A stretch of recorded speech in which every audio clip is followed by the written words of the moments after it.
Circuit breaker কিভাবে কাজ করে এ টু জেড মেকানিজম থাকছে এই ভিডিওতে। তো বেশি কথা না বাড়িয়ে ভিডিওটি শুরু করা যাক।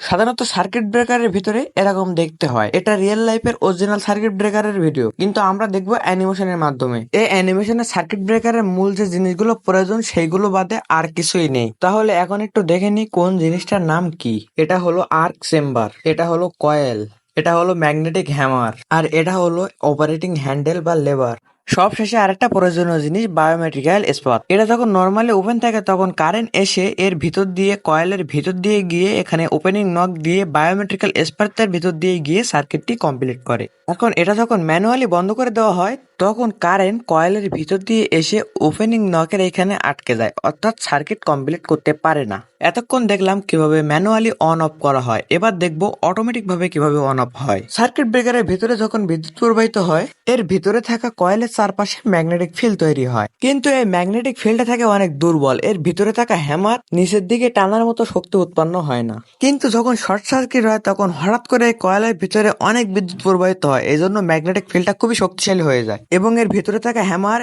স্প্রিং এর বিপরীতে পুশ করে এবং সার্কিটটি অফ হয়ে যায়। কিন্তু এইগুলোর মধ্যে একটা বড় সমস্যা আছে, এই লোডটা হঠাৎ করে ফেলানো লাগবে, অর্থাৎ 240 থেকে হঠাৎ করে 400-500 ভোল্টেজ চলে যাবে, তাহলে এই ম্যাগনেটিক হ্যামারটা কাজ করবে। কিন্তু এই লোডটা যদি আস্তে আস্তে বাড়তে থাকে তাহলে ম্যাগনেটিক ফিল্ডটাও আস্তে আস্তে বাড়বে। এই জন্য হঠাৎ করে কোনো শক্তি না পাওয়ার কারণে হ্যামারটা স্প্রিং এর বিপরীতে নিচের দিকে পুশ করার মতো শক্তি পাবে না। কোনো পরিস্থিতিতে যদি এরকম ঘটনা ঘটে তাহলে সার্কিট ব্রেকারটি কিভাবে অফ হবে? এই কাজটাই করে এই বায়োমেটেরিয়াল স্পট। বায়োমেটেরিয়াল স্পট হলো এমন একটা ধাতু যেটা নর্মাল অবস্থায় কিন্তু শক্ত এবং সোজা থাকে, কিন্তু এটা টেম্পারেচার একটু বাড়লে এটা নরম হয়ে যায়, এটা চাপ দিলেই কিন্তু বেঁকে যায় এবং পরবর্তীতে আবার সোজা হয়ে যায়। এই বায়োমেটেরিয়াল ইস্পাতের ভিতর দিয়ে অতিরিক্ত কারেন্ট প্রবাহিত হলে এটা গরম হয় এবং সংকুচিত হয়ে সার্কিটটি ঠিক করায়।